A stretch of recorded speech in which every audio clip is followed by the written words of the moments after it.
Marky Mac again. For my second video, I thought working from home topic is something timely to discuss, given that up to now we're still in GCQ mode here in the Philippines. Sad to say. That is why I'm curious to ask, or rather to know, that's my cat. That's Milo, my cat. I'm sorry about that. Anyways, going back to what I was saying. That is why I'm curious to ask, how do you find working from home? Is it something easy peasy Japanesey or more challenging given that you don't have a structured routine that you have when you work physically in an office?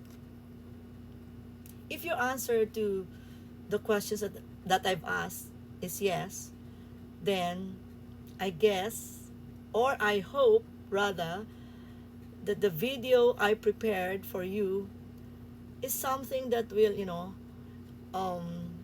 be of help to you to come up with your own customized, structured routine, or something that will inspire you to create a greater idea on how to be, how to make it work and how to be more productive in your home, which you also hold office at the same time. It's actually becoming a norm now. Everybody's working from home now. In fact, in my other job, we also have a non-face-to-face transaction. So we don't really need to physically meet our client or potential clients. We just do it via our iPad. So it's digitally done. Okay? I hope you stay up to the end of the video that I'm sharing with you and you'll get something good out of it.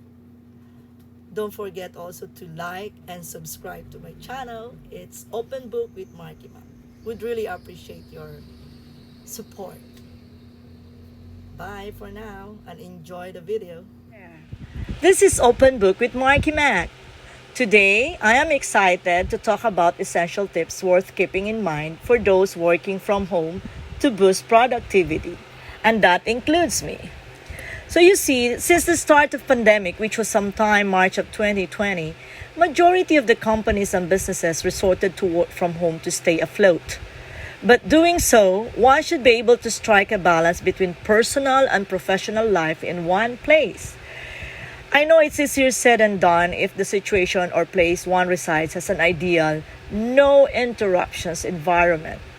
But that's not the case all the time. There are times you cannot avoid distractions, especially if you are living with family and young kids. However, most of the issues can be avoided by setting some ground rules, not only for the person working from home, but likewise apply to the rest of the family.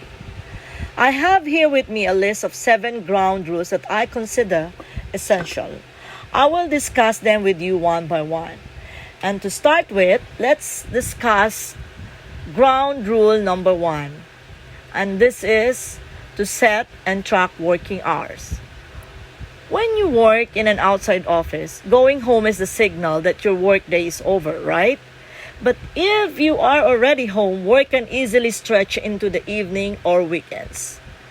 Co-workers may think that because you work at home, you are always available. Or on the flip side, it is possible to let distractions eat away at the time you are supposed to be at work. One solution is to set your work hours in advance. It can be as simple as making a mental plan at the beginning of each day, or as complex as filling out a monthly schedule, depending on your needs. The key is to be realistic. Yes, realistic. And the tip I can give you is, if you are an employed telecommuter, your employer may have set working hours for you.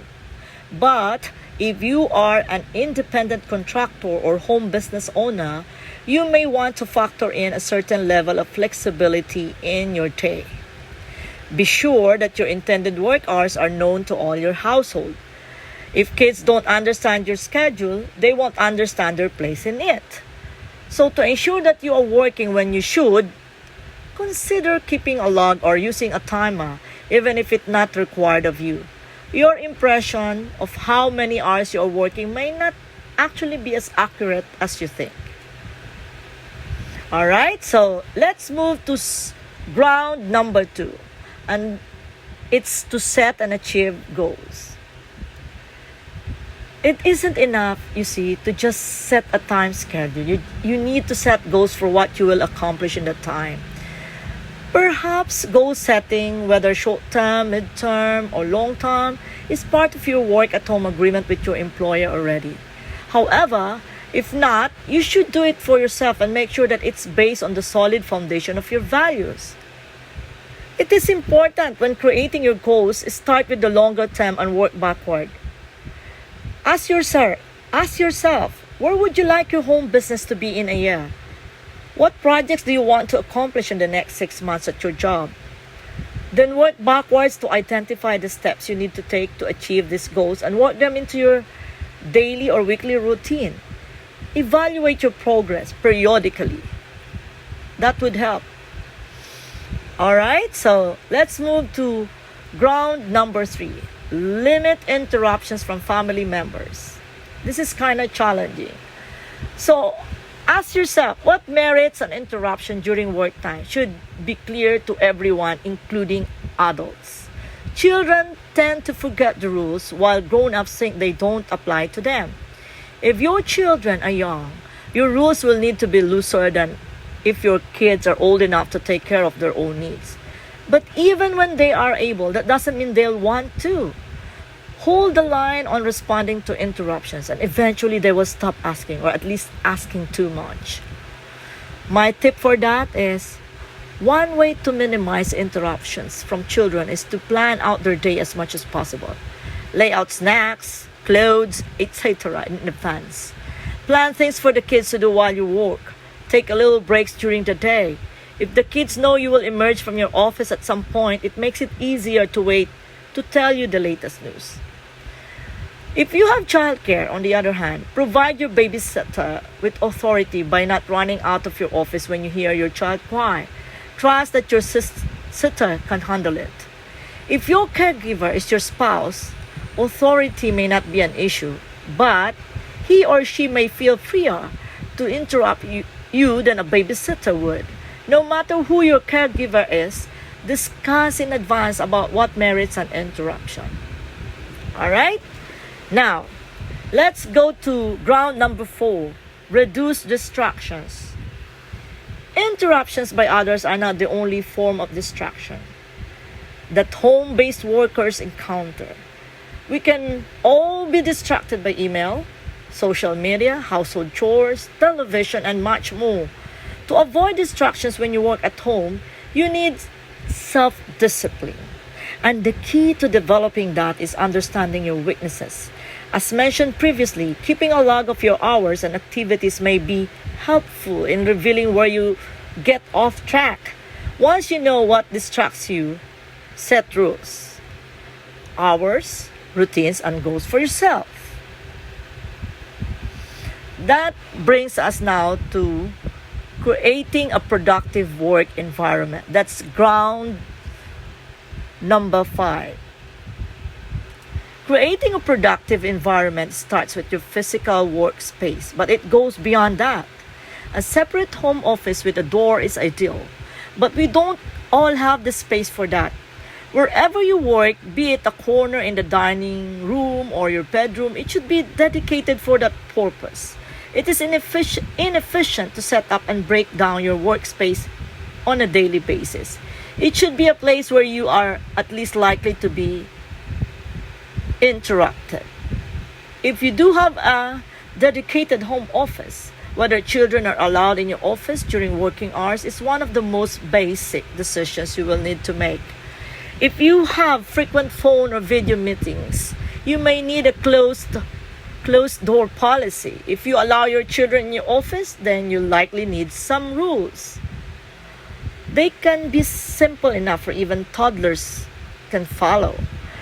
Knock before entering or never enter when you are on the phone, or always use quiet voices. Also, part of setting a productive environment is how you present yourself for work. Even if you never have video meetings, get cleaned up and dressed before you begin working. Walking in your PJs might sound like it would be great, but it doesn't put you in the right frame of mind to work efficiently. I assure you that. Okay, let's move to ground rule number 6. Multitask appropriately. We all multitask sometimes, but when you work at home, especially with children, it can be tempting to do it too much. It can leave you with a string of half-finished projects, and children who feel they never have your full attention. The trick is to multitask effectively and to do it in a limited way. It's okay to fold the laundry while on an audio conference, call or check your email while you're waiting to pick up a child from an activity. However, when interacting with your child, you either want to be fully present or defer until you can give your full attention, right? It's just the fair thing to do. So, anyways, here's the last but not the least ground rule number 7. Be accessible. Yes, you heard it right. Be accessible. When you work remotely, your employer, clients, or customers need to trust that you are working on their behalf as they expect you to.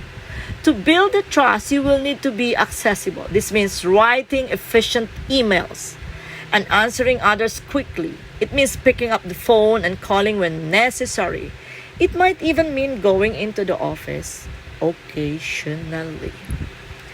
So that's it. Those are the 7 essential ground rules that I consider keeping in mind. See you in my next video. Once again, this is Open Book with Marky Max saying bye-bye. But please don't forget to like and subscribe to my channel. Ciao.